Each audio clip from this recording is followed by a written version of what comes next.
कि अभी आप तो चलें जिस फील्ड में आ चुके हैं, ज़्यादातर बीएस के स्टूडेंट्स ही हैं, ये बात आपने अब पढ़े लिखे, आपको चीज़ों की समझ है। ये है जो आपके भाई या कज़न या मोहल्ले में जो लोग मैट्रिक में हैं या एफएससी में हैं, तो ये आपने उनको गाइड करनी है। ये उनके लिए है कि सबसे पहले जो हमारा सबसे बड़ा इशू है मैट्रिक और एफएससी के बाद हमें पता नहीं हमने क्या करना है। जैसे सर बता रहे थे कि वो एक 1000+ वाला स्टूडेंट भी है तो उसके माइंड में भी ये 2-3 डिपार्टमेंट्स हैं, पीएफ है, नेवी है, पुलिस है, या जो ज़्यादा एमएससी कर दिया गया उसकी भी टीचिंग है। तो आपने अब जो आपके सर्कल में आते हैं, आपके भाई हैं, आपके कज़न हैं, आपकी सिस्टर्स हैं, आपने उनकी कैरियर काउंसलिंग करनी है। सबसे बड़ा जो हमारा मियाँ वाले में इशू है, और मैं ये सर से भी अक्सर बात होती थी तो उनके कॉलेज के बारे में भी कहता था कि इस तरह की जो सेशन है वो कॉलेज लेवल पे होने चाहिए कि हमें पता हो हमने बीएस में एडमिशन लेना है तो किस चीज़ में लेना है। अगर मुझे टीचिंग पसंद है तो जाहिर है मैं फिर अपने सब्जेक्ट में बीएस करूंगा, फिर उसके बाद एमफिल पीएचडी तक। अगर मुझे एडमिनिस्ट्रेटिव जॉब करनी है और उसके लिए मेरी कैपेसिटी इतनी नहीं है बीएस करने की किसी साइंस सब्जेक्ट में, तो मुझे इंग्लिश में कर ले। अगर मैंने सीएसएस करना है तो सीएसएस के लिए सबसे जो बेस्ट ऑप्शन है वो आप इंग्लिश में बीएस करें या फिर पॉलिटिकल साइंस में करें। आप पॉलिटिकल साइंस में जो बीएस है आप उठा के देख लें इसका सिलेबस सीएसएस का, 8 तो ऐसे सब्जेक्ट हैं जो डायरेक्ट बीएस की डिग्री में पढ़ाई जाती है। तो ये कैरियर काउंसलिंग जो मैट्रिक और एफएससी के बाद, मैट्रिक के बाद हमें पता होना चाहिए कि हमारा कंप्यूटर के अंदर इंटरेस्ट है तो उसके लिए आईसीएस बेहतर है। अगर हमारा आर्ट्स में इंटरेस्ट है, मतलब फिक्शन में है, लैंग्वेज वगैरह में है, तो एफए कर ले, उसके बाद बी और हम अपनी फील्ड में चले जाएं। अगर साइंसेज में टीचिंग, लेक्चरशिप इस तरह की कुछ करनी है तो हमें एफएससी में एडमिशन लें। और एफएससी में भी अगर मेडिकल में जाना है क्या करना है, मतलब समझा ये जाता है कि जो लायक बच्चे हैं वो एफएससी करेंगे, जो जरा एवरेज बच्चे हैं वो एफए करेंगे। हालांकि ऐसी बात नहीं है। अब एक लायक बंदा है, उसने एफएससी की हुई है, मतलब उसके एफएससी में 700-800 मार्क्स हैं, 700 मार्क्स। एक बंदा है जिसने एफए की हुई है उसके 800 मार्क्स हैं। तो पीपीएससी का जो फाइनल मेरिट बनेगा जहां पर वो एकेडमिक मार्क्स की कैलकुलेशन होगी तो एफए वाले बंदे को प्रेफरेंस मिलेगी क्योंकि उसके मार्क्स ज्यादा है।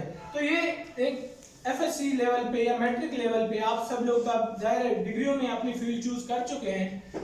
आपने ये कोशिश करनी है और हम इंशाल्लाह डॉक्टर साहब से मिलके कुछ कॉलेज लेवल पे जाके इस तरह की कुछ सेशन भी हम करेंगे कि हमारे बच्चों को पता हो कि एफएससी के बाद या मैट्रिक के बाद या एफएससी के बाद मैंने कहाँ जाना है, कौन सी फील्ड चुने। ऐसी बीएस में एडमिशन ना ले लें जो फिर मेरी तरह 2.6 पे एंड हो, वो भी बड़ी मुश्किल से।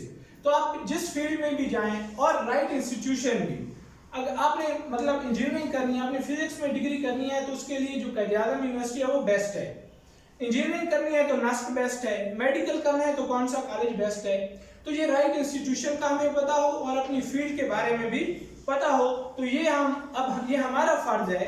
आप सब लोग जो अभी डिग्री में पहुंच चुके हैं, आप ये करियर काउंसलिंग करें अपने जो आपके भाई हैं, जो बहनें हैं, या जो आपके करीबी रिश्तेदार हैं, और उनको जब उनके पेपर जो एफएससी के, मैट्रिक के, तो खुद उनके पास जाएं। ये ना करें कि वो आपसे पूछने आए, यहाँ पर रवाज ही नहीं है पूछने का। आप खुद उनके पास जाएं और उनके पास मतलब काउंसलिंग करें कि आपका इंटरेस्ट किस चीज़ में है, मतलब आपको टीचिंग ज़्यादा पसंद है, सोशल जो डिपार्टमेंट्स हैं, सिविल डिपार्टमेंट्स हैं वो पसंद है, पुलिस पसंद है, उसी के मुताबिक फिर उनके साथ एक मशवरा करके आप उनकी कोई ना कोई फील्ड सिलेक्ट करें।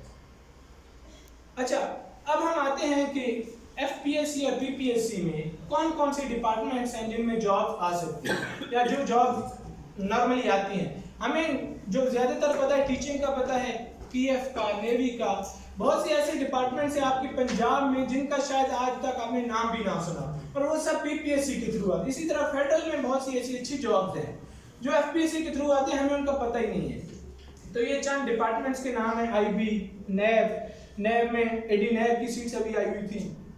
एफबीआर में फिर डिफरेंट डिपार्टमेंट्स हैं। कस्टम डिपार्टमेंट है, कस्टम में भी फिर प्रिवेंटिव ऑफिसर है, अप्रेजिंग ऑफिसर है, इसी तरह कस्टम इंस्पेक्टर है। तो ये डिफरेंट जॉब्स आती हैं। इसी तरह मतलब मिनिस्ट्रीज में हैं, डिफरेंट जॉब्स आती हैं। ये वो जॉब्स हैं जिनका नॉर्मली हमें पता ही नहीं है। आप अब आज से करेंगे क्या कि जब भी एफपीएससी का कोई ऐड आएगा तो आप उस ऐड में देखेंगे कि कौन कौन सी जॉब है। सिर्फ ये नहीं कि एफआई एक बड़ा जी अच्छा डिपार्टमेंट है उसके बारे में आपने सुना हुआ है तो सिर्फ उस पर ही अप्लाई करना है। आपने पूरा ऐड पढ़ना है और उस पूरे ऐड में देखना है कि किन किन सीट्स के लिए मैं एलिजिबल हूँ, और उन सब में अप्लाई करना। और तकरीबन ज़्यादातर होती है एफपीएससी की 16 और 17 की है, तो उन सब में आपने अप्लाई करना है।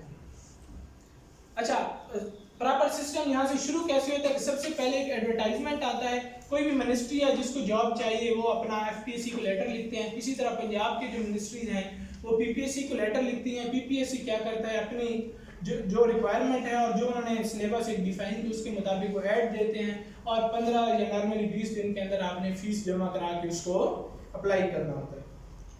अच्छा, सिलेबस एफपीएससी और पीपीएससी का ऑलमोस्ट सिलेबस जो है वो सेम ही है, सिलेबस में बहुत ज़्यादा कोई डिफरेंस नहीं है। हाँ, ये है कि एफपीएससी में मैथ पे ज़रा ज़्यादा फोकस किया जाता है, 20 नंबर की मैथ आती है। अदरवाइज जो जीके है, जो पाक स्टडी है, इस्लामियात है, इंग्लिश है, मैथ, ये तमाम वो एफपीएससी में भी उसी तरह आते हैं और पीपीएससी।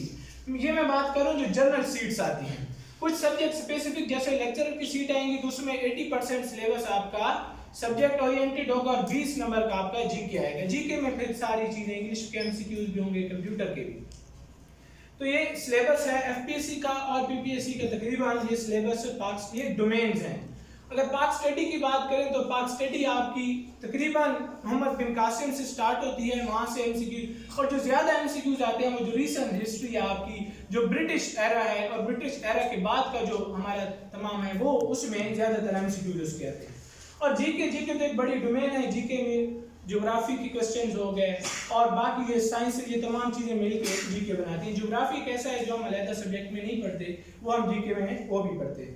फिर इस्लामियात है, इस्लामियात की बिल्कुल बेसिक सी क्वेश्चंस, ये टेस्ट पे भी डिपेंड करता है, ज़रा जो एडी लेवल का टेस्ट होगा तो उसमें थोड़ी सी वो रेंज बढ़ा देंगे, क्वेश्चन थोड़े डिफरेंट होंगे। अदरवाइज नॉर्मली जो अरकान हैं या जो हमारे रोज़ा का फ़र्ज हुआ, इस तरह के डिफरेंट क्वेश्चन हैं जो कि पीपीएससी और एफपीएससी रिपीटेडली वही क्वेश्चन ही पूछ रहे हैं। अब थोड़ा सा पीपीएससी ने अपना जो उनका जो एमसीक्यूज बैंक है उसको चेंज किया है, वो थोड़े से अच्छे एमसीक्यूज भी दे रहे हैं, लेकिन वो तमाम चीज़ें वो हैं जो हम सोर्सेज आगे डिस्कस करेंगे, वो तमाम एमसीक्यूज उन सोर्सेज में मौजूद है। इसी तरह उर्दू के एमसीक्यूज, उर्दू के ज़्यादातर जो एमसीक्यूज हैं वो आते हैं जो शायरों के नाम हैं, जो मुख्तलिफ जो किताबें लिखी गई हैं, मशहूर किताबें, उनके नाम या जो उनके ग्रामर है, तखल्लुस हो गया, इस तरह की जो क्वेश्चन है वो उर्दू में आते हैं। अच्छा, एफपीएससी में क्या होता है, सबसे पहले एफपीएससी का जब भी कोई ऐड आता है और एक प्रॉपर टेस्ट शुरू होता है तो सबसे पहले उनका एक स्क्रीनिंग टेस्ट होता है। पहले ये नहीं था, डिस्क्रिप्टिव नहीं था, पहले स्क्रीनिंग होता था, फिर इंटरव्यू था और इंटरव्यू के बाद फाइनल आपकी सिलेक्शन होती है। लेकिन अभी वो स्क्रीनिंग ले रहे हैं और स्क्रीनिंग के बाद हर जो अच्छी सीट है 16-17 स्केल की उसके लिए एक डिस्क्रिप्टिव भी हो रहा है। स्क्रीनिंग टेस्ट में वही सारा जीके जो हम पीछे डिस्कस कर चुके हैं। अब डिस्क्रिप्टिव टेस्ट क्या होता है, अक्सर अब लोगों के एफआई के टेस्ट पास हुए हैं वो मेरे साथ रब्ता कर रहे हैं कि स्क्रीनिंग टेस्ट और डिस्क्रिप्टिव टेस्ट क्या होता है। डिस्क्रिप्टिव टेस्ट में ये होता है कि जब आप 10 एक सीट के अगेंस्ट वो 10 बंदे बुलाते हैं, मतलब अगर 30 वैकेंसीज हैं, जो पहला टेस्ट होता है स्क्रीनिंग, उसमें से 300 बंदे को वो शॉर्ट लिस्ट करेंगे डिस्क्रिप्टिव के लिए, और इस डिस्क्रिप्टिव में वो आपको टॉपिक बता देंगे। फॉर एग्जाम्पल अभी जो डिस्क्रिप्टिव का सिलेबस था 18 आई थिंक था डिस्क्रिप्टिव, तो उसमें वो ज़्यादा जो मेजर करंट अफेयर की डोमेन्स हैं, जिसमें आप ये कश्मीर इशू है, अफगानिस्तान का जो इशू है, उसके बाद आपकी जो पॉलिटिकल सिचुएशन है, आपकी जो इकोनॉमिक सिचुएशन है उस पर, या फिर कोल्ड वार और इस तरह वो, लेकिन वो डिफाइन है, वो खुद पहले बता देते हैं कि आपने इन टॉपिक से रिलेटेड आपने तैयारी करनी है। और उसमें आई थिंक एक 30 नंबर का ऐसे देते हैं, वो 200-300 वर्ड्स का वो लिखना पड़ता है। बाकी जो क्वेश्चन होते हैं वो 15-15 नंबर के क्वेश्चन होते हैं, वो आपने 2 से 3 पैराग्राफ में जो भी क्वेश्चन उन्होंने पूछा हुआ है उसको आंसर करना पड़ता है। ये होता है डिस्क्रिप्टिव। अब डिस्क्रिप्टिव के बाद क्या होता है कि आपके पास इंटरव्यू आता है। अब डिस्क्रिप्टिव के बाद जो बंदे शॉर्ट लिस्ट होते हैं, पीपीएससी का रूल ये है कि एक सीट के अगेंस्ट, सॉरी एफपीएससी का एक सीट के अगेंस्ट वो 3 बंदों को बुलाते हैं इंटरव्यू के लिए, लेकिन पीपीएससी में ये वो 5 बंदों को एक सीट के अगेंस्ट बुलाते हैं। तो एफपीएससी में जो बंदा इंटरव्यू तक पहुंच जाता है तो उसका एक बड़ा हेल्दी सा चांस होता है कि वो अगर अच्छी सी इंटरव्यू की तैयारी करे तो वो उसको क्रैक कर सकता है। अच्छा, फाइनल मेरिट कैलकुलेशन, इंटरव्यू के बाद जब मेरिट कैलकुलेशन होती है तो जो एफपीएससी है, एफपीएससी का मेरिट कैलकुलेशन में आपका स्क्रीनिंग टेस्ट, फिर आपके डिस्क्रिप्टिव के मार्क्स और फाइनल इंटरव्यू। जबकि पीपीएससी में क्या होता है, आपका सबसे पहले जो स्क्रीनिंग टेस्ट होता है, फिर उसके बाद उनका कोई डिस्क्रिप्टिव टेस्ट नहीं होता, वो 1 पेपर जॉब है। जब स्क्रीनिंग टेस्ट में आप मतलब क्वालिफाई कर जाएंगे, इंटरव्यू होगा, इंटरव्यू के मार्क्स के बाद जो फाइनल मेरिट उनका बनता है उसमें आपकी जो एकेडमिक्स मार्क्स हैं वो बहुत ज़्यादा मैटर करते हैं, क्योंकि उनका वेटेज है 40। मतलब आप जो आपने टेस्ट दिया है 100 नंबर का, उसको वो हाफ कर दें। आपने 70 मार्क्स लिए हैं तो 70 को वो कर देंगे 35। लेकिन इंटरव्यू का पूरा 100 नंबर का इंटरव्यू होता है, वो आपके फुल मार्क्स होंगे, और एकेडमिक्स भी आपके 40 नंबर के आपके एकेडमिक्स होंगे। और ये एकेडमिक ऐसे होते हैं कि 8 नंबर हैं आपके, 5 नंबर मैट्रिक के, 7 नंबर एफएससी के, और 28 नंबर हैं आपके जो आपकी ग्रेजुएशन है। अब यहाँ पे वही चीज मैं जो पहले डिस्कस कर रहा था कि आपने देखा देखी, आपने एफएससी कर ली और आपने एक ऐसी डिग्री कर ली, आपने बीएस कर लिया 2.6 के साथ, वो किसी भी काम का नहीं है जब आपका फाइनल मेरिट कैलकुलेशन होगी एक ऐसे बीए वाले बंदे के साथ जिसके मार्क्स आपसे ज्यादा हो। तो यहाँ पर ये जो प्लानिंग है जो फ्यूचर की, वो बड़ा मैटर करती है। अगर आपकी कैपेसिटी नहीं है, या आपका भाई है, कोई दोस्त है जो एफएससी आपको पता है अच्छे मार्क्स के साथ नहीं कर सकेगा, तो जबरदस्ती उसे एफएससी ना कराएं, उसे एफए करा ले। एफए में उसके अच्छे मार्क्स आएंगे, इसी तरह फिर बीएससी आगे मतलब बीए कर ले, एमए कर ले, बीए के बाद एलिजिबल हो जाते हैं, आप बीए कर लेंगे। उसके बाद आपके अगर बीए में अच्छे मार्क्स हैं तो वो फाइनल मेरिट में आपको हेल्प आउट करेंगे, बनिस्बत इसके कि आपने बीएससी किए हुए और बीएससी में आपके मार्क्स कम हैं। तो ये फाइनल मेरिट एफपीएससी में नहीं होता, उनमें जस्ट टेस्ट के मार्क्स, डिस्क्रिप्टिव और इंटरव्यू, लेकिन बीपीएससी में ये एकेडमिक मार्क्स भी मैटर करते हैं। अच्छा, इसी तरह पंजाब पब्लिक सर्विस कमीशन की जो डिपार्टमेंट्स हैं, पुलिस है, बोर्ड ऑफ रेवेन्यू मतलब तहसीलदार, नायब तहसीलदार की जो जॉब्स हैं वो इसके थ्रू आती हैं। लेबर डिपार्टमेंट है, आप में से कितने लोगों ने लेबर डिपार्टमेंट या सोशल वेलफेयर डिपार्टमेंट का इवन के नाम भी सुना? इनमें एडी लेवल की, इंस्पेक्टर लेवल की बड़ी अच्छी सीट्स आती हैं, और ये ऐसी सीट्स हैं कि जिनमें आप अगर आप लेबर इंस्पेक्टर हैं मियाँ वाली में, तो पूरे मियाँ वाली की जितनी भी लेबर जहाँ पे मतलब लेबर को टैकल किए जा रहे हैं उस सारे का आप इंचार्ज हैं। मतलब बड़ी अच्छी सीट्स हैं, लेकिन हमें उनका इवन के दराक ही नहीं है। इसी तरह social welfare anti corruption department, इसमें एडी की सीट्स आती हैं, इंस्पेक्टर की सीट्स आती हैं, और ये सारी पीपीएससी के थ्रू आती हैं। लिटरेसी डिपार्टमेंट है, डी लिटरेसी की सीट्स आती हैं, 18 स्केल की, 17 की, ये सारी भी पीपीएससी के थ्रू आती हैं। फिर कोऑपरेटिव सोसाइटी में inspector cooperative society, sub inspector अभी आने वाली भी है, पाइपलाइन में है इंस्पेक्टर कोऑपरेटिव सोसाइटी की। और एसएन गेट जो असिस्टेंट अभी रिसेंटली बंदे एलोकेट हुए, ये भी बड़ी अच्छी एक सीट है जिसमें आप सेक्शन ऑफिसर बनते हैं, फिर असिस्टेंट कमिश्नर तक बन जाते हैं।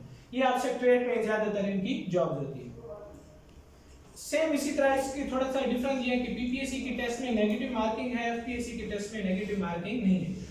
तो इसको हल करने का तरीका ये है, अब मेरा जो एक एक्सपीरियंस हो चुका है जो पीपीएससी को डील करने का, कि जो सबसे पहले वो वाले क्वेश्चन करें जो आपको 100% आते हो, मतलब जिसको देख के लगे हाँ ये चीज मैंने पढ़ी हुई है, ये बिल्कुल श्योर है। जैसे आपको पता है पाकिस्तान 14 अगस्त को बने, आपने फौरन से उसको क्लिक करना है। पहले आपने ना सिर्फ वो वाले क्वेश्चन, जरा सा भी डाउट है उसको छोड़ दें, पहले वो वाले क्वेश्चन कर लें, फिर जो नेक्स्ट राउंड है उसमें आप कैलकुलेशन करें 80-70% जो आपको क्लियर है, जो आपको 80% आपको आते हैं और आपको पता है हाँ इसका ये आंसर, या दो जो ऑप्शन है उनमें से एक भी आपको लग रहा है कि ये ज्यादा स्ट्रांग है।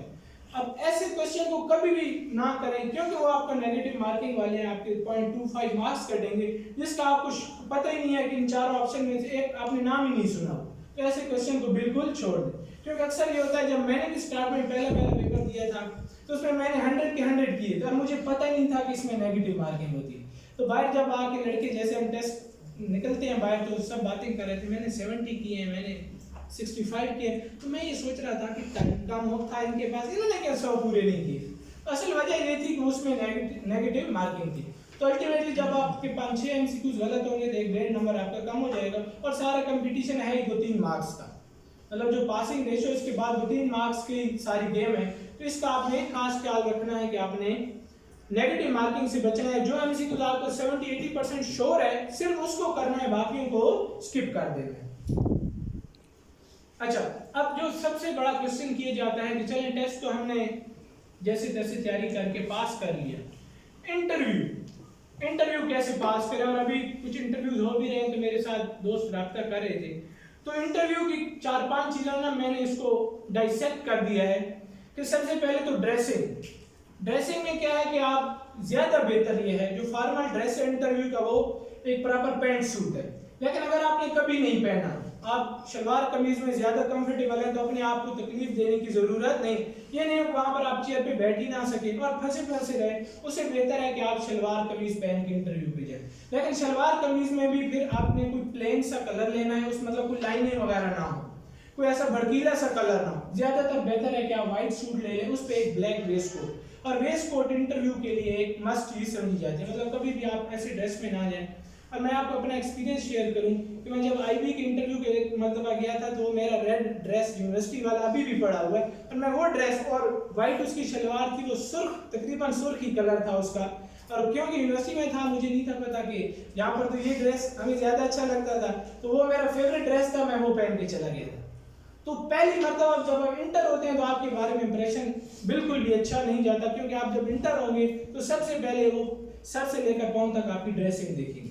और एक ऑफिसर की जो ड्रेसिंग है सबसे जो पहले उस चीज को डिफाइन करती है, बोलेंगे आप बाद में, उनके साथ आपकी इंटरेक्शन बाद में होगी। सबसे पहले आपकी ड्रेसिंग है, वो ड्रेसिंग को देख के आपके बारे में कोई ना कोई जेस्चर, कोई ना कोई अपने माइंड में एक आइडिया बना लेंगे। तो आप अगर बेहतर ये है कि आप प्रॉपर आप इंटरव्यू आपका किसी चीज का आ गया है तो पहले एक अच्छा सा पैंट सूट ले लें और उसको ट्राई करें खुद, एक हफ्ता 10 दिन पहले शीशे के सामने अपने आप को थोड़ा सा देखें। अगर आप उसमें कंफर्टेबल नहीं है तो फिर आप एक अच्छा सा प्लेन, लेकिन उसको भी प्रॉपर तरीके से इस्त्री किया गया हो और उसको वेस्ट कोट वगैरह पहन के वो फिर इंटरव्यू में जाए।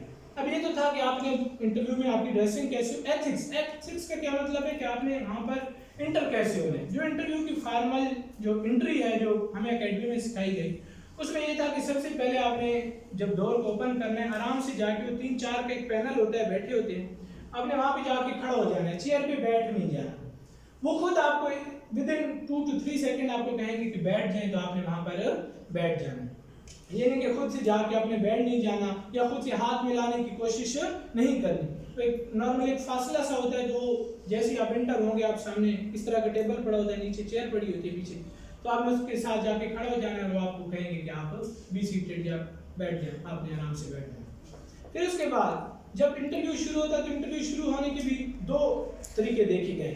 एक तो आपसे नॉर्मली कहते हैं कि इंट्रोड्यूस योरसेल्फ, एक ये तरीका है, नॉर्मली ये भी चलता है पीपीएससी एफपीएससी के इंटरव्यू में।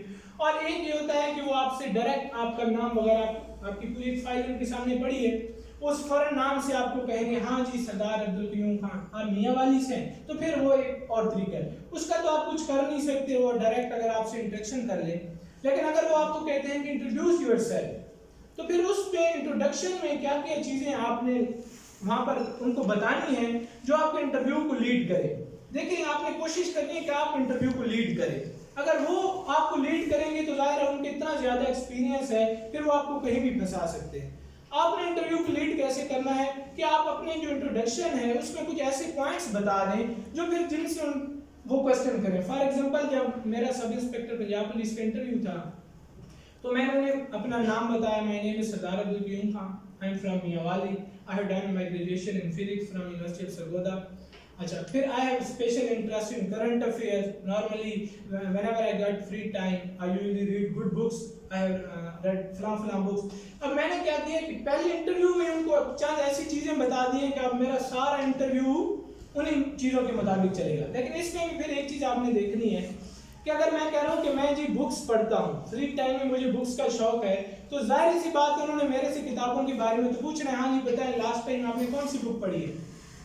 तो जो बुक आप बताएं जो आपने वाकई रीड की हो, आपने जो बुक रीड की है उसके बारे में बताएं, जो ऑथर है उस ऑथर ने और कौन सी बुक्स लिखी हैं, ये चीजें भी आपको पता होंगी। या आप कहते हैं जी फ्री टाइम में मैं लूडो खेलता हूँ या कोई गेम खेलता हूँ, वॉलीबॉल खेलता हूँ, तो उसके जो बारे में क्वेश्चन हैं वो भी आपको पता होने चाहिए। तो इंट्रोडक्शन में अगर आपने अपना बताया मियाँ वाली, मेरे से हर इंटरव्यू में एफपीएससी पीपीएससी में मियाँ वाली के बारे में एक बहुत ज्यादा क्वेश्चन, इमरान खान के बारे में, आपकी जो मियाँ वाली की जो अतौला खानी से फैलवी है, काला बाग है, जो चश्मा है, इन तमाम के बारे में वो बहुत ज्यादा क्वेश्चनिंग करते हैं। तो ये मैंने जो यूट्यूब चैनल पीछे बनाया था उसमें मैंने मियाँ वाली पे कंप्लीट 20-22 मिनट की एक वीडियो है, जो भी क्वेश्चन अक्सर मियाँ वाली के बारे में पूछे जाते हैं, चश्मा के बारे में, नमल के बारे में, या जो एरिया है कौन से इसके आसपास एरियाज हैं, उन पे एक वीडियो मौजूद है। वो आपको लिंक भी जो लोग व्हाट्सएप के ग्रुप में है मैं उनको सेंड कर दूँगा। तो आपकी डिस्ट्रिक्ट प्रोफाइल आपको जरूर पता होनी चाहिए कि आप जिस डिस्ट्रिक्ट से हैं उसकी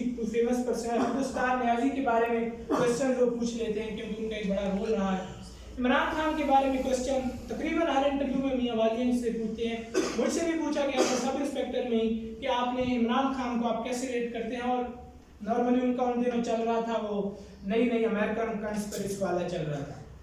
तो मैं क्योंकि एक रीडर था, मैं किताबें पढ़ता था, यूथिया तो हूँ ही लेकिन रीडर भी हूँ, तो मुझे पता था कि ये एक प्रोपेगेंडा टाइप है, ये सिर्फ आप मतलब एक पॉपुलिज्म के लिए ये चीज़ है। तो उन्होंने मुझे पूछा कि आप इसके बारे में क्या कहते हैं, आपका क्या ख्याल है ये जो इमरान खान कह रहे हैं वो अमेरिकन इनकी गवर्नमेंट गिराई। तो मैंने उनको, क्योंकि मेरी रीडिंग थी और ये चीज़ आपकी रीडिंग से आएगी, आपने किसी को फेवर नहीं करना, आपने फैक्ट्स बताने। मैंने कहा सर ये पॉलिटिकल स्टंट है, नॉर्मली आप क्या करें। वो उन्होंने पूछा था कि ये नुकसानदेह है या फ़ायदेमंद है। मैंने कहा सर ये ज़ाहिर है हमारी सोसाइटी ऑलरेडी इतनी पोलराइज्ड है, हमारी सोसाइटी के अंदर शिया सुन्नी अलहदा से मसाइल हैं, इसी तरह एथनिसिटी, सिंधी बलोची, इतने प्रॉब्लम्स हैं। ये एक नई डिवाइड उन्होंने क्रिएट कर दी है कि जो मेरे साथ है वो पैट्रियट है, जो मेरे साथ नहीं है वो पैट्रियट नहीं है। सर मैं पर्सनली उनके इस ओपिनियन के साथ एग्री नहीं करता, और ये वो बड़े खुश हुए और उन्होंने इस चीज़ को आपस में डिस्कस भी किया। तो इंटरव्यू के लिए जब आप जाएँ तो कभी भी आपने बायस्ड नहीं होना। आपकी एथनिसिटी जो भी है, आपकी जो रिलीजियस एफिलिएशन जो भी है, उनको इस चीज़ से कोई इशू नहीं है। उनको ये है कि ये बंदा जब किसी सीट पे बैठा हो तो ये फेवर ना देना शुरू कर दे अपने इलाके को, अपने जो उसका फिरका है उसको। आपने अच्छा जो भी है उधर आपने ये शो कराना है कि मैं पाकिस्तानी और मुसलमान, ठीक है। ये इंटरव्यू के लिए जो आपने इंट्रोडक्शन में ऐसी चीज़ें उनको बता देनी है कि जो फिर आपके सारे इंटरव्यूज की तरह लीड करे। फिर ये तो था इंट्रोडक्शन। दूसरी चीज़ जो मैटर करती है आपका एजुकेशनल बैकग्राउंड।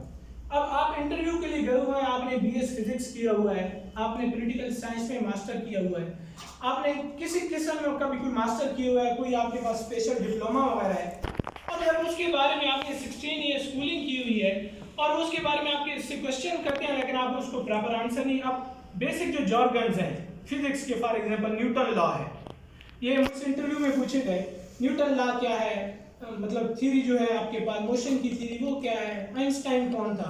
तो जो आपका सब्जेक्ट है उसके जो बेसिक जर्नल्स हैं, आपको सारा सब्जेक्ट नहीं आता। आप पॉलिटिकल साइंस आपने की हुई है तो आपको पूरी पॉलिटिकल साइंस नहीं आती, लेकिन कम से कम आपको ये तो पता हो डेमोक्रेसी क्या है, आपको ये पता हो फेडरल सिस्टम कौन सा होता है, प्रेसिडेंशियल सिस्टम क्या है, पार्लिमानी सिस्टम क्या है। तो आपका जो भी सब्जेक्ट है उसके जो जर्नल्स हैं वो आपको जरूर आने चाहिए, अदरवाइज ये एक अच्छा इंप्रेशन इसके बारे में नहीं जाएगा आपके बारे में, क्योंकि आपने 16 ईयर स्कूलिंग की है और फिर आपको जो बेसिक चीज़ें वो भी नहीं पता। अगर कोई डिटेल में चीज़ें पूछते हैं आप सर कहीं मैं अभी उस तैयारी के साथ टच में नहीं हूँ, मैं ये तैयारी कर रहा हूँ तो मैं उसको अभी रिवाइज नहीं कर सका, नो इशू, इस पर कोई बात नहीं। और हम ये भी आएंगे कि आपको जिस तरह सर ने बात की आपको क्वेश्चन नहीं आते तो उनको कैसे डील करना है या वो क्वेश्चन करने का मकसद क्या है। ये तो हो गया आपका एजुकेशनल बैकग्राउंड कि आपने जो बेसिक जॉर्गन्स हैं अपनी जो फील्ड है वो आपने लाजमी करके जाने हैं, मतलब आप जिस फील्ड के भी हैं जो बेसिक टर्मिनोलॉजीज हैं ज़्यादातर ग्लॉसरी में लिखी होती हैं वो आपने लाजमी करके जाए। फिर है जॉब रिलेटेड क्वेश्चन, जिस जॉब के लिए आप जा रहे हैं, आप सब इंस्पेक्टर के लिए जा रहे हैं, आप तहसीलदार के लिए जा रहे हैं, जिस जॉब के लिए भी आप जा रहे हैं, आपको पता हो कि ये जॉब है, ये जो बंदा अगर ये इस जॉब पे काम करता है उसका काम क्या है। अब सब इंस्पेक्टर के लिए आप गए हुए हैं और आपको पता नहीं है कि सब इंस्पेक्टर एक इन्वेस्टिगेशन ऑफिसर होता है, उसका काम है इन्वेस्टिगेशन करना। अच्छा इन्वेस्टिगेशन करना है तो किस तरह से इन्वेस्टिगेशन करनी है, दोनों पार्टीज को किस तरह से बुलाना है, या तो वो आपको सिचुएशन दे देते हैं। जैसे मुझे उन्होंने दी एक बंदे का मर्डर हो गया है और वो जो लवाहिकीन है उन्होंने उसको रोड पे रखा हुआ है एहतजाज की, उधर से एक अहले तशरीह का मुहर्रम का एक जुलूस आ गया, तो आप उसको कैसे हैंडल करेंगे। तो आप एक ऑफिसर हैं तो आप ये आपकी जॉब है। इस सबसे पहले बेहतर ये है कि आप जब इस तरह के किसी इंटरव्यू के लिए जाएं तो इस तरह का जो भी ऑफिस है उसको विजिट कर लें, आप किसी सब इंस्पेक्टर से मिल लें, आप तहसीलदार के लिए जा रहे हैं तो आप किसी तहसीलदार के ऑफिस चले जाएं, देख लें कि वो बेसिक उनका काम जो डेली रूटीन है वो क्या है। बेहतर तो ये आपको थोड़ा सा वो गाइड कर दे अपने बारे में, तो अदरवाइज आपको इन्फॉर्मेशन मिल जाएगी। आपको ये पता होनी चाहिए कि वो जॉब नेचर क्या है, जिस जॉब के लिए आप जाए उसके बारे में, उस डिपार्टमेंट के बारे में, उस डिपार्टमेंट की जो हायरार्की है उसके बारे में तमाम चीज़ें आप पहले से ही लिख के जाएं, ये बड़ा ज़रूरी है। वो आपको पूछ लेते हैं कि हम आपको फलां सीट पे बिठा देते हैं, आप फलां सिचुएशन को कैसे टैकल करेंगे, आपको पता ही नहीं है उस सीट जो वो जो बंदा है उसका काम क्या है, तो ये भी फिर आपके एक बहुत नेगेटिव पॉइंट जाएगा। इस एरिया को भी आपने स्पेसिफिकली कवर करना है। फिर आता है टोकन क्वेश्चंस। टोकन क्वेश्चन जिस तरह जीके के क्वेश्चन सर कह रहे थे, कोई भी टोकन क्वेश्चन वो आपसे पूछ सकते हैं। हाँ जी, ब्राजील किस वक्त की सदर कौन है? ये वो क्वेश्चन हैं जिन पे आप सॉरी करें कोई इशू नहीं है, जितने भी सॉरी करें। एक आगे क्वेश्चन आएंगे जिस पे आपने सॉरी नहीं करना, उनको लाजमी आंसर करें। टोकन क्वेश्चन आपको 10 नहीं आती, नो इशू। ये आप जैसे वो क्वेश्चन करेंगे, हाँ जी ब्राजील के जो अभी प्रेसिडेंट है वो कौन है, आप 10 सेकंड के लिए सोचिए, आपको नहीं आता, आप सिंपली कहते sir I am unable to recall it, sorry sir. ये जिस तरह से भी आप उनको, इस पे आपको कॉन्फिडेंस लूज करने की या इस पे किसी तरह के परेशान होने की जरूरत नहीं है, क्योंकि ये वो नॉलेज है जो आप ऑलरेडी वन पेपर में वहां पर कर चुके हैं और ये चीज आप पास करके आए। वो जैसे ये टोकन क्वेश्चन करने का मकसद क्या है, वो आपको थोड़ा सा पजल करना चाहते हैं कि आपका कॉन्फिडेंस लूज हो। जैसे ही आपका कॉन्फिडेंस लूज हुआ, आप रेस आउट हो गए। तो टोकन क्वेश्चन पे अगर 20 भी आपसे करते हैं, कोशिश करें पहले थोड़ा सा रीडिंग, ये जो इंशाल्लाह प्लान है इस पे अमल करेंगे तो बहुत ज्यादा टोकन क्वेश्चन आपको पेपर में आएंगे, इंटरव्यू में सॉरी। लेकिन अगर token question at the moment आपको नहीं भी आता तो गलत आंसर देने की बजाय या तुक्के लगाने की बजाय आप कह दें सॉरी सर ये मुझे नहीं आता। इसके बाद जो लास्ट क्वेश्चन पूछे जाएंगे या पूछे जा सकते हैं वो है ओपिनियन बेस्ड क्वेश्चन। ये वो क्वेश्चन है जो आजकल वो किसी भी अच्छी सीट के लिए लाजमी पूछ रहे हैं और ये आपने लाजमी इनको करके जाना है। ओपिनियन बेस्ड क्वेश्चन का क्या मतलब है, वो आपसे कहते हैं हाँ जी पाकिस्तान की इकोनॉमी बहुत बुरी जा रही है, आईएमएफ हमारी बात नहीं मान रहा, तो हमें क्या करना चाहिए। अब वहां पे आप सॉरी नहीं कर सकते क्योंकि आप किसी भी एक रीजनेबल सीट के लिए जा रहे हैं, तो वहां पे आपको कोई ना कोई ओपिनियन होना चाहिए। ये ओपिनियन कैसे आएगा, जब आप रीडिंग करेंगे, आप न्यूज़पेपर रीडिंग करेंगे, आपको अच्छा सा जो मंथली या वीकली बेसिस पे कोई भी आता है इस तरह का रिसाला वगैरह, वो जब पढ़ेंगे, न्यूज़ सुनेंगे, तो आपका कोई ना कोई ओपिनियन बिल्ड हो जाएगा। और इन क्वेश्चन पे आप बिल्कुल भी सॉरी नहीं कर सकते, इस पे गुंजाइश होती नहीं है। आपसे वो कहते हैं हाँ जी पॉलिटिकल सिचुएशन इतनी खराब है, ये अभी मुल्क का क्या हो रहा है, तो आप इसको कैसे ठीक करेंगे, आपके इसके बारे में क्या ख्याल है। तो वहां पर अगर आप कह दें सॉरी सर मेरा तो इसके बारे में कोई ओपिनियन नहीं, तो फिर वो एक बहुत नेगेटिव चीज जाएगी कि आपको कम से कम जिस आप मुल्क में रह रहे हैं उसके जो हालात हैं उसके बारे में आप कोई राय नहीं रखते। तो इस चीज को भी आपने लाजमी कर दिया। ये एरियाज हैं इंटरव्यूज के, अगर आप इनको करके जाएंगे, आप इन पे जब सब पे काम करेंगे तो अल्टीमेटली कॉन्फिडेंस आपको आ जाएगा। कॉन्फिडेंस आपका लूज कब होता है, जब आपको कुछ भी नहीं आता, आपकी ड्रेसिंग ठीक नहीं है, आपके जो अपनी फील्ड का आपको नहीं पता, अपनी जो सीट के लिए जा रहे हैं उसका भी नहीं पता, टोकन क्वेश्चन वैसे चले हो तो मुश्किल होते हैं, और आपको ओपिनियन बेस्ड क्वेश्चन भी नहीं आते या आपको कोई ओपिनियन नहीं है, तो आपका कॉन्फिडेंस लूज होगा। और इंटरव्यू में सारी गेम ही कॉन्फिडेंस की है, वो चेक किया आपका कॉन्फिडेंस, आपका एप्टीट्यूड चेक करें, उसके बाद फिर आप टेस्ट पास करने के बाद भी वहां से आउट हो जाएगा। तो इन तमाम एरियाज को आपने देखना है।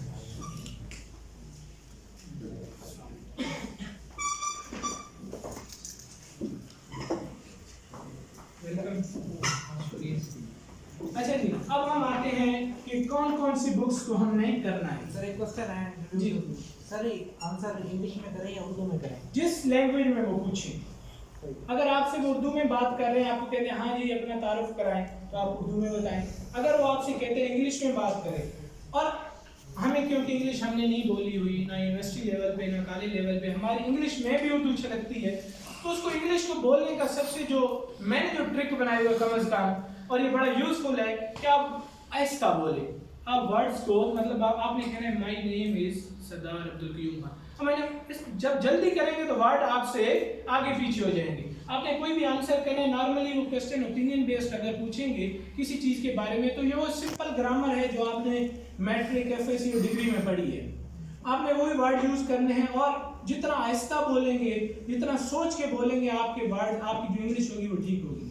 अगर कोई वर्ड आपको नहीं भी आता, फॉर एग्जांपल जब मैं तहसीलदार का इंटरव्यू दे रहा था तो मुझे बनने की इंग्लिश नहीं आती थी, बनना, तो मैं वहाँ पे स्टक हो गया। अब सारा इंटरव्यू तो वो इंग्लिश में था, तो अब मैं उनको बता रहा हूँ, एक क्वेश्चन था एरियर्स के बारे में कि कैसे उसको कलेक्ट करते हैं, तो मैं उनको बता रहा था कि ये पानी के जो एरियर्स बनते हैं उसके, और ये जो नाले वगैरह बनाए जाते हैं, तो अब बनने पे मैं आके ना मैं माइंड में सोच रहा हूँ कि अब बनने का क्या आंसर, तो मैंने उसको कहते सर खाले को लिख कह के, और मैंने फिर आगे से इंग्लिश में स्टार्ट करें, तो ये मैटर नहीं करता, आपने कॉन्फिडेंस लूज नहीं करना। जब आपके पास नॉलेज होगा तो अल्टीमेटली आपकी इंग्लिश भी ठीक होगी और आपके आंसर्स भी ठीक होंगे।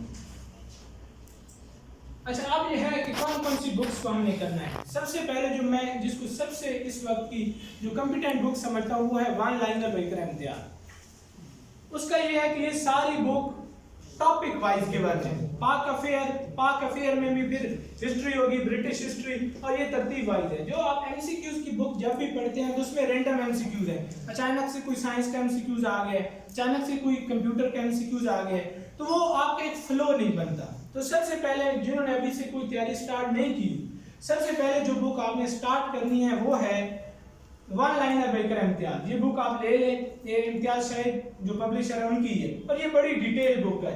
इसमें तमाम जो अभी हम पीछे एरिया डिस्कस कर चुके हैं जो पेपर में आते हैं, मैथ्स में का अलग से पोर्शन है, कंप्यूटर का अलग से है, ये तमाम एरिया इसमें डिस्कस किए, और आपने स्टार्ट यहाँ से करना है। और एट अ टाइम, ये मेरा तो ये कम से कम तरीका रहा है कि एट अ टाइम आप एक ही बुक पढ़ें। जब आप 3-4 बुक्स को एट अ टाइम स्टार्ट करेंगे तो किसी एक को भी आप मुकम्मल नहीं कर सकेंगे। एक बुक को पहले स्टार्ट करें, उसका एक वीकली मंथली आप एक टारगेट सा बना लें, उसको लेके चले अपनी रूटीन के मुताबिक। जो कोई भी जॉब नहीं कर रहे वो तो ज़ाहिर है मैक्सिमम टाइम दें, जो कोई ना कोई जॉब कर रहे हैं तो फिर अपने शेड्यूल के मुताबिक उसको एडजस्ट करें और स्टार्ट करें यहाँ से।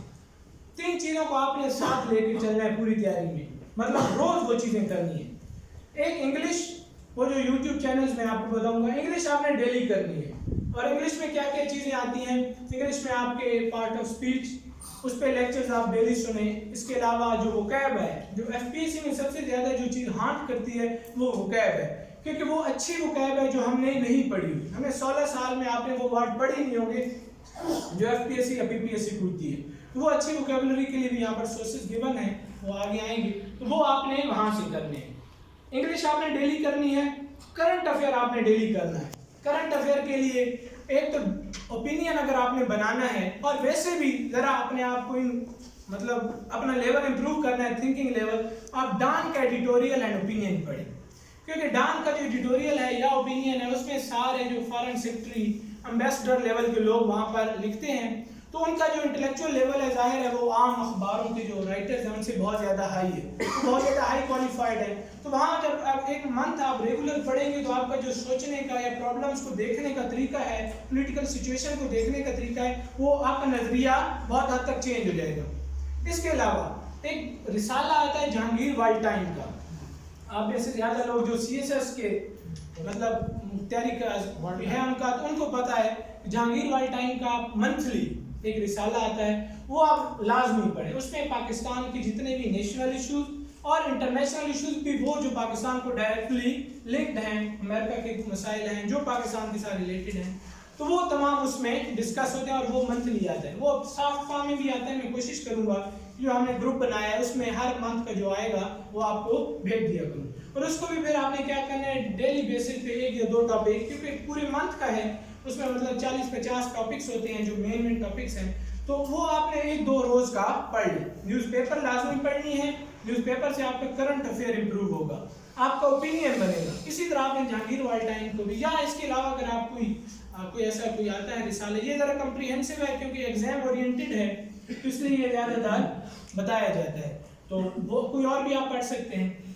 ये 2 काम इंग्लिश आपने डेली करनी है और ये आपने डेली करना है। इनको अपनी पूरी तैयारी में साथ लेके चलें, क्योंकि करंट अफेयर रोज चेंज हो रहे हैं, नए प्रेसिडेंट बन रहे हैं, नई तरह की रिफॉर्म्स आ रही हैं, नई तरह के प्रॉब्लम्स हो रहे हैं, तो वो तो आपको 10-12 नंबर का जो करंट अफेयर है, बाजू का 15-16 का भी हो जाता है, तो वो तो आपको यहाँ से तैयार होगा। उसकी कोई बुक नहीं है, करंट अफेयर की कोई बुक नहीं है। करंट अफेयर के लिए आपको डेली टच रहना पड़ेगा। अच्छे टीवी प्रोग्राम्स देखें, ये जो पाकिस्तान की जो टीवी प्रोग्राम्स हैं इनको कभी ना देखें, अल जजीरा देखें, वहाँ पे उनके टॉक शो बहुत आला लेवल के हैं, मतलब आपका जो ओपिनियन है या जो प्रॉब्लम्स के बारे में आपका जो नजरिया है वो बड़ा अच्छा इंप्रूव होगा। इसके बाद ये जहांगीर वाल्टाइन और ये डॉन न्यूज़पेपर, इन 30 सोर्सेज को आप लाजमी लेके चलें करंट अफेयर की। इंग्लिश के लिए आगे आएगा तो अच्छा, इंग्लिश के लिए अब यहाँ पर गिवन है SP बख्शी की बुक। इंडिया में कंपेटिटिव एग्जाम की जो सबसे अच्छी बुक समझी जाती है वन पेपर के लिए वो SP बख्शी है। और ये बुक एक YouTube चैनल है डिजिटल तैयारी, उन्होंने इस तमाम बुक को 1 by 1 लेक्चर्स की फॉर्म में एक एक क्वेश्चन को सॉल्व कराए हुए। फॉर एग्जांपल कंजक्शन है तो कंजक्शन पे 7-8 घंटे की उनकी वीडियोस हैं जिसमें कंजक्शन के रिलेटेड जिस तरह का भी कोई क्वेश्चन होगा उन्होंने उसको वहां पर लिखा हुआ है। सिमिलरली अगर आपका पार्ट ऑफ स्पीच में प्रीपोजिशन है, वोकैब है, जो पीपीएससी में अक्सर आते हैं क्वेश्चन वोकैब के, या जो आप सेंटेंस करेक्शन आती है, वो तमाम चीजें उस बुक में डिजिटल तैयारी, यूट्यूब का चैनल है डिजिटल तैयारी नाम है उसका, और उसमें डिजिटल तैयारी में बहुत वसी है। उसमें आपने प्लेलिस्ट में जाके एसपी बख्शी को ही सर्च करना है, सिर्फ उस वीडियो को देखना है, अदरवाइज वो मैथ भी कराते हैं बहुत सी चीजें, लेकिन वहां से सिर्फ आपने इंग्लिश का जो स्पेसिफिक एसपी बख्शी है इसको ही करना है। अच्छा, वोकैब के लिए, जीके के लिए जो दूसरी बुक थी, इसको जब पढ़ लेंगे, इसको खत्म कर लेंगे, तो फिर आपने चौधरी नजीब की बुक लेनी है। चौधरी नजीब की बुक ये कारवान पब्लिशर है आई थिंक, ये बहुत अच्छी बुक है, लेटेस्ट एडिशन आपने इसका लेना है। इसकी एक बुक लेंगे, जब वो कंप्लीट हो जाएगी, आप स्टार्ट जब करेंगे तो मे बी आपको एक पेज में से 2-4 एमसीक्यूज याद हैं, लेकिन जब आप इकरा इम्तियाज को कंप्लीट कर लेंगे उसके बाद जब आप चौधरी नजीब की बुक पे आएंगे तो 50% एमसीक्यूज आपके क्लियर हो चुके होंगे। इसके बाद जो तीसरी बुक आपने, इन दो के बाद जो तीसरी बुक आपने लेनी है वो है पीपीएससी के पास पेपर की इम्तियाज शाहिद की, और वो भी लेटेस्ट एडिशन। अच्छा, मैंने इसको तीसरे नंबर पे क्यों रखा है कि जब सबसे पहले हम गलती क्या करते हैं कि हम स्टार्ट ही करते हैं पीपीएससी की इम्तियाज शाहिद से। अब जब आप इम्तियाज शाहिद की बुक खोलेंगे, आपकी तैयारी बैकग्राउंड में कोई है नहीं, जब भी आप बुक खोलेंगे आपको क्या होगा कि आप एक पेपर करेंगे, उसमें मुश्किल से आपको 3 या 4 एमसीक्यूज आएंगे। वो पहली मरतबा ही आप बड़े डिसहार्ट हो जाएंगे कि ये पीपीएससी तो बहुत मुश्किल चीज़ है, बला है कि इसमें से टोटल 5-10 मुझे आते हैं या 20 आते हैं। अगर आपको 50 से कम स्कोर होगा तो मेंटली तौर पे आप थोड़े से डिस्टर्ब हो जाएंगे। अब जब ये 2 बुक्स करके आप इम्तियाज शाहिद की पीपीएससी पे आएंगे तो फिर ये होगा कि आपको, आप जब उस बुक को करेंगे तो 70% 80% आप तैयारी के मुताबिक जिस तरह की तैयारी आपने की है वो आपको आते होंगे, तो फिर आपका जो आप बूस्टअप हो जाएंगे, आपका कॉन्फिडेंस इंक्रीज हो जाएगा कि ये अगर ये वाला पेपर मैंने दिया होना था अभी तो इस तरह के क्वेश्चन मेरे इतने मार्क्स आ जाते हैं। और जो एफपीएससी की भी टेस्ट दे रहे हैं साथ साथ एफपीएससी के जो पास पेपर की बुक है वो भी ले लें। नॉर्मली चीजें सेम ही होती हैं, एफपीएससी में जरा मैथ ज्यादा है तो मैथ को वहां से कवर करने के लिए, मैथ के एमसीक्यूज का मॉडल देखने के लिए आप वहां से वो बुक भी ले सकते हैं। अदरवाइज अगर ये 3 बुक्स भी आप कर लें तो पीपीएससी का जो जीके का पोर्शन है वो 100% आपका करंट अफेयर को छोड़ के वो आपका यहाँ से क्लियर हो जाए। और इसमें फायदा ये कि ये चीजें बार बार रिपीट होंगी, पहली बुक के बाद जो दूसरी बुक स्टार्ट करेंगे उसमें ऑलमोस्ट 2 ही चीजें हैं, थोड़ा सा डिफरेंट पैटर्न के साथ, डिफरेंट बैकग्राउंड के साथ उन्होंने चीजें दी हुई हैं। फिर तीसरी बुक में भी जब पास पेपर तो बनती हुई 2 बुक में से हैं, तो फिर आप क्या करेंगे, पहली मतलब आपको थोड़ी मुश्किल होगी, एक बुक पढ़ने में भी आपको 2 मंथ लग गए, 1 मंथ लग गए। दूसरी बुक पे जब आएंगे तो फिर आपका टाइम उससे कम और फिर नेक्स्ट पे और कम। और इसको एक करने का और भी ट्रिक है, मैं भी बुक नहीं लाया अपनी, कि मेरा रूटीन ये थी कि आप जब एक मतलब पास पेपर कर रहे हैं मैं हाईलाइटर ले लेता था। हाईलाइटर का ये होता है कि आप जो क्वेश्चन मुझे नहीं आता मैं उसको हाईलाइट कर लेता था, मतलब एक पेज है उस पर 30 एमसीक्यू है, नॉर्मली 10-15 मुझे आते हैं तो मैं उन 10-15 को छोड़ देता, जो मुझे 100% श्योर है सिर्फ उन्हीं को हाईलाइट किया करता था जो मुझे नहीं आते थे। जब एक बुक मैंने कंप्लीट कर ली, दोबारा से मैंने उसकी रिवीजन करनी है तो तकरीबन 40 या 30% एमसीक्यू तो ऑलरेडी मैंने उनको निकाल दिया है। अब मेरा बुक पे जो 1 मंथ लगा था अब मे बी 20 डेज लगे। अब मैं किसी और कलर का हाइलाइटर ले लेता था और मेरी बुक अब सारी कलर्ड है। उसकी वजह यह है कि अब जब नेक्स्ट टाइम करेंगे तो उनमें से जो है वो चीज़ इतनी बार रिपीट होंगी कि उनमें से मतलब 30-40% चीज़ें जो आपने पहले हाईलाइट की थी वो भी अभी आपको आती होंगी। तो सिर्फ आपने नए कलर के साथ ऐसी को हाईलाइट करना है जो अभी भी आपको जिन पे डाउट है। तो इस तरह से आप जब इस पेपर के दिनों में इस बुक की रिवीजन करेंगे तो बहुत ज़्यादा आपके लिए उनको ईजी हो जाएगा बनिस्बत इसमें कि आपने पूरी बुक पढ़नी है, आपने एक स्पेसिफिक चंक पढ़ना है जो आपको नहीं आता, बाकी चीज़ें ऑलरेडी आपकी मेमोरी में। अच्छा जी, ये तो हो गया जीके के लिए। और अगर आप ज़्यादा आप चाहते हैं कि आप बिल्कुल ही कोई मार्क्स लूज ना करें, आप मतलब एडी की जो भी सीट आई हुई है एफआईए की, तो इसमें मेरिट नॉर्मली जाते हैं 80+, क्योंकि बहुत ज़्यादा कंपटीशन है, बहुत एक लुक्रेटिव सी सीट है और बड़े कॉम्पिटेंट लोग इस पे करते हैं। तो अगर आपने अपने आप इस लेवल पे लेके जाना है तो फिर ये जो लास्ट पे लिखी हुई है स्मार्ट सीरीज, ये भी आप लाजमी करें। स्मार्ट सीरीज हर सब्जेक्ट की अलग है, किसी के 70 पेजेस हैं, मतलब ये पूरी बुक नहीं है, स्मार्ट सीरीज एक डाइजेस्ट टाइप आप कह लें, किसी के 70 पेजेस हैं, 60 हैं, पर उर्दू के है, उर्दू के तमाम जितने भी क्वेश्चन हैं, जो ग्रामर है, वो सब चीज़ें उसमें गिवन है। इसी तरह इंग्लिश का है, तो इंग्लिश के जो जो चीज़ें पेपर में आती हैं उन्होंने पेपर ओरिएंटेड उसको बनाए हुए। तो जो अपने आप को इस लेवल पे लेके जाना चाहते हैं तो वो उसको भी लाजमी करें, लेकिन पहले उनको करके तरतीब है। एक टाइम पे मैं तो कहूँगा आपको, क्योंकि मेरा ये एक्सपीरियंस है कि आप 2-3 बुक्स को ले लेते हैं, आप 5 पेज यहाँ से करूँगा, 3 पेज यहाँ से, तो फिर आपकी तैयारी, आपको कोई अचीवमेंट की सेंस नहीं, आप मतलब फीलिंग नहीं आती। आपने 10-12 पेज एक कर लिए हैं, आपको पता है इतना पार्ट तो मेरा कवर हो गया। इसके बाद इंग्लिश के लिए एसपी बख्शी में ऑलरेडी बता चुका हूँ कि आपने इसको कैसे करना है डिजिटल तैयारी यूट्यूब चैनल से। बुक्स पे है नॉर्मली, लेकिन बुक से आपको खुद पढ़ना पड़ता है। ये इसलिए बेहतर है डिजिटल तैयारी यूट्यूब चैनल, या इस तरह और भी हैं जो इंडियन हैं, वो ये है कि इसमें वो चीज़ों को ना वही पेपर वाले पैटर्न में एक ही क्वेश्चन को कराते हैं और इतनी मरतबा रिपीट कराएंगे। आप प्रिपरेशन की जो मेरे ख्याल में 11 घंटे की वीडियो है, तो उसमें क्वेश्चन को इतनी बार वो रिपीट कराते हैं कि आपको नोट्स भी नहीं बनाने पड़ेंगे। और एसपी बख्शी पे वहाँ पे जब आप वीडियोस देखेंगे तो नोट्स बनाने की कोई ज़रूरत नहीं है, क्योंकि वो पेपर वो क्वेश्चन को इतनी मरतबा डिफरेंट डायमेंशन से कराएंगे कि वो आपके माइंड में उनका पूरा एक आइडिया बैठ जाएगा। ये तो था ग्रामर पार्ट के लिए। अगर आपने वोकैब भी तैयार करनी है, वैसे इनका भी वोकैब की एक 7-8 घंटे की वीडियो है जो एसपी बख्शी में वोकैब गिवन है। एक उनकी एक है वर्ड पावर बुक, बहुत अच्छी बुक है। एक ब्लैक वोकैब है इंडियन। अच्छा, इंडियन में क्यों कह रहा हूँ, क्योंकि इंडिया का जो कंपटीशन का जो लेवल है, जो इनके एमसीक्यू वो ज़रा अच्छे लेवल के, उस पर उन्होंने काम भी बड़ा किया हुआ है। ये बुक्स वगैरह बड़ी अच्छी आई हुई हैं। हमारे तो यहाँ पर ये इम्तियाज शायद चलती है या कारवान की एक आधो, वहाँ पर बड़ी अच्छी अच्छी बुक्स हैं, बड़ा उनका कंपटीशन है। तो जब आप आउट ऑफ द वे जाके तैयारी करेंगे, आप 70-80% लोग इम्तियाज शायद से तैयारी करते हैं, लेकिन अगर आपने अपना एज बनाना है, आपने दूसरों से अपने आप को एक मतलब आप चाहते हैं कि आप हर सीट के लिए ही आपकी सिलेक्शन हो जाए, तो फिर आपने आउट ऑफ द वे जाके कुछ चीज़ों को करना पड़ेगा। तो वो आउट ऑफ द वे चीज़ें क्या हैं? यही है, आप यूट्यूब से करें, आप गूगल से करें। लोग 1 बुक से 2 बुक से पढ़ते हैं, आप 3-4 बुक से पढ़ें। आप ज़्यादा सोर्सेज को जितना कंसल्ट करेंगे, आपका कंपटीशन में जो आप होंगे उतने ज़्यादा आप होंगे। तो वोकैब के लिए इंग्लिश विद रानी मैम एक यूट्यूब चैनल है, उन्होंने बड़े अच्छे अच्छे जो वोकैब जो मॉडर्न पेपर्स में यूज़ होती है वो उन्होंने कराई हुई। तो वोकैब को आप वहाँ से करेंगे। अच्छा, इंग्लिश ओपिनियन वगैरह के लिए मैंने आपको ऑलरेडी बता दिया कि आपने डॉन एडिटोरियल और ओपिनियन पढ़ना है, इसी तरह जहांगीर वर्ल्ड टाइम को पढ़ना। करंट अफेयर के लिए पाक एमसीक्यूज है एक वेबसाइट, तकरीबन सभी लोग उसको यूज़ करते होंगे। डेली न्यूज़पेपर रीडिंग है। करंट अफेयर पेजेस जो फेसबुक पे अक्सर बने हुए हैं, एग्जाम आंटी सभी, वो बड़ा अच्छा सा है, उसको आप करें। करंट अफेयर के और भी फेसबुक पे बड़े अच्छे अच्छे पेजेस हैं। डेली के जो एमसीक्यूज होते हैं उनको वहाँ पर। अच्छा, फिर डॉन एडिटोरियल ओपिनियन हो गया। Foreign affair